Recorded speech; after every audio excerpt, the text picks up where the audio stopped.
Well, you're going to really enjoy this conversation, and it's going to be so helpful to everyone who's listening in.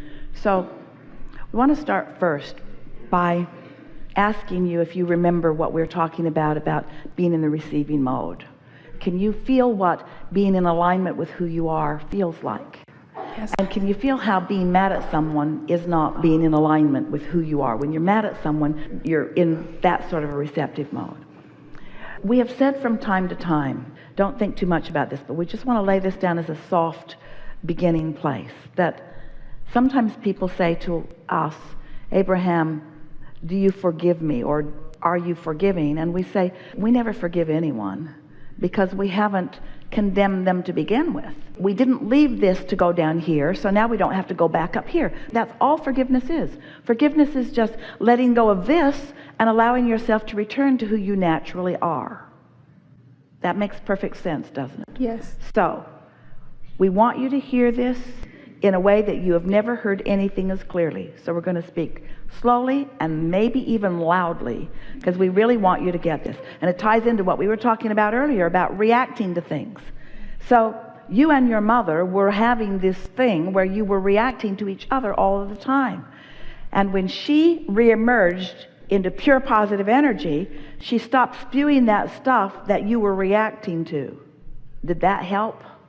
Yes. Did you understand what we just said? In other words, she was part of all of that, but when she reemerged into non-physical, she left behind all the things that she was stewing over, or troubled over, or worried about, or fussing about. She left all that behind, and she became a different vibration. And in the absence of that other vibration, it was easier for you to do the natural thing of reemerging. Not only that, not only did she let go of all of the negative, she became pure positive energy, and she was focused with you. Pure appreciation of that which you are. And that's why, especially in those early days, immediately following all of that, you felt the relief of letting go. So being in alignment, the analogy that we've offered is effective. You always understand it. Is imagine a cork bobbing up here on the surface of the water. And let's, for the sake of this analogy, call that alignment or pure positive energy. You can hold that cork under the water, but when you let go of it, it's going to bob right back up there because that's what is natural. And so, same thing. When your mother made her transition, she bobbed right back up there. And it also made it easier for you because, like so many, like almost everybody, like everybody to some extent, you were living a sort of conditional life that was harder when the two of you were sort of squabbling over this and that. It was immediate. I just forgave her, and I thought, why have you been so silly all this time? But let's use different words. Instead of saying, I forgave her, let's say what really happened. I stopped reacting to the mist that she was spewing because she stopped spewing the mist. Can you hear that? But still in that, it's a little conditional. In other words, we wish for all of you not to be reacting because there are always people around who have the potential of getting your goat, so to speak. And we want your goats to be ungettable. We want your buttons to be unpushable. We want your feelings to be unhurtable because you're mastering thought and therefore alignment. So another way of saying it is, I just let go of what was holding my cork under the water and then I felt better. It really is that simple. And is that how you do it for yourself then? Because I feel sometimes like I have this struggle inside of me. I'm fighting against myself. Feel good, don't feel good. It's just... About what? Just about maybe, if I look at my mother, for example, did I do everything right when she was dying? Did I help her all that I could? Was I patient enough? And I feel like I blame myself and I'm... Well, here's the thing. This is another very important way to understand the emotion of forgiveness or unforgiveness. When you feel emotion that feels awful to you, sort of like what you were just describing there. Yes. It always means that what you're focused upon, that your opinion about it, differs dramatically from what your inner being knows and is focused upon. So Every time you feel negative emotion, that's what it means.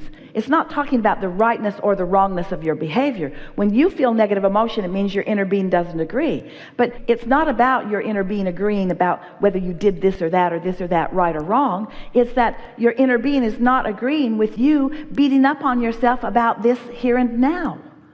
You're going to go back and undo all of that and take back all those words and get her to say different words to you? Are you going to meet her before she even gave birth to you and make sure that she's in the receptive mode? Are you going to go back a generation and meet her mother and meet those that she lived with and make sure that they treated her well so that they were in the receptive mode, so that she could be in the receptive mode, so that you could be in the receptive mode? Going to go back and do all of that? Or are you just going to accept that they are now in the receptive mode and you've got a choice of being there or not?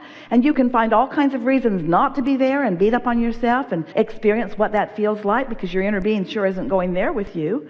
Or you can find some other thoughts. You can change the subject altogether if that's what's necessary. I do try to do that. I try to think about, I was grateful to her, all the things that she did for me. She was a wonderful mother in a lot of ways. You see, it's like the conversation that we just had. Making someone else and how they are be the reason that you feel good or bad is true entrapment. And so sometimes someone comes into your life experience and just isn't willing to be what you need them to be in order for you to feel good. And so it gives you an opportunity to find a way into alignment unconditionally. Unconditional is the way to go. If you can figure out how to do it on this subject and this subject and this subject, life's going to start feeling really good to you and you're going to really begin to be free. But if you need one other person, even one other person, to be even a slightest bit different in order for you to feel good, then you are in deep trouble in regards to the way you feel as long as you are focused upon that person. Because they weren't born to please you. They were born to please themselves. They were born to create their own reality. And we know it feels complicated as you're intertwining, but that's why we're saying to you, it is so much more simple than most of you are allowing it to be. You can feel good anyway, and that's what unconditional feeling good is. And I feel like I'm right there. You are right there. Right there. Like you are I can right there. almost get it, but I just, yeah. You are right there. Just watch for it. Notice, it's interesting to watch the things that you react to. Sometimes a perfectly even-tempered person can have a strong reaction when someone cuts them off in traffic. You reacted to a condition. Doesn't mean you're bad. It doesn't mean your life isn't going to continue to be good. It means you reacted to something that you can't control, and you haven't yet come to the understanding that it's not your job to control. So when you stop reacting and trying to control things that you can't control, and you begin getting into the receptive mode deliberately, because that is something that you can control, and then you start making the association between being there and how it plays out, or being here and how it plays out, now you're living life deliberately. And now it's more good every day, more good every day, more good every day. All good? Probably not, because there's going to be plenty of things that are going to come into your experience because you still want more expansion. You do. It'd be like being a really good artist and accepting the vortex as where all of the components of your artwork reside. And the way that the components get in there is by living life and putting them in. But now you've decided that you're never going to have negative emotion again. You're never going to feel bad about anything again. You're just going to get in this vortex and play it out. So you use all of the stuff up, and you paint all of the pictures, or you make all of the sculptures, and now you say, there's no more in here. Well, it's not going to happen to you because you've got enough for 20 or 30 lifetimes. But let's just play this silly game. There's no more in here. And we say, it's because you stopped living life. You stopped having experiences. You stopped knowing what you don't want so that you know what you do want. We want you to embrace step one as a good step. It is a good step. You see, we want you to stop beating up on yourself for anything, because your inner being never will.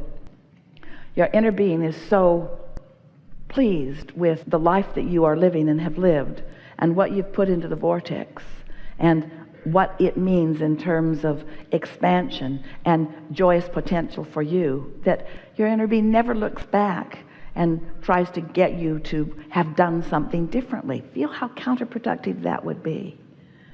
Everything source-oriented is forward-looking, you see. And when you start looking forward more than backward, you'll start feeling a whole lot better.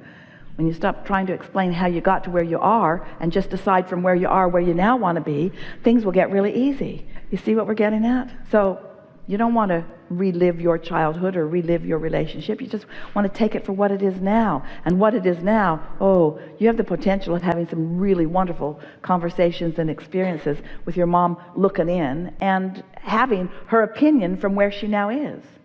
And when you line up with what she thinks now, you're really going to like it. I would like to hear her and communicate with her. I talked to her when I'm with my son because she wasn't there when one of my sons was born. And so I'm trying to figure out how to get into that place. So do you think that means that she does not know him? No, I'm sure she does. Yeah. So don't tell that silly story anymore. Okay. That's the going back that we're talking about. You just went back Okay. and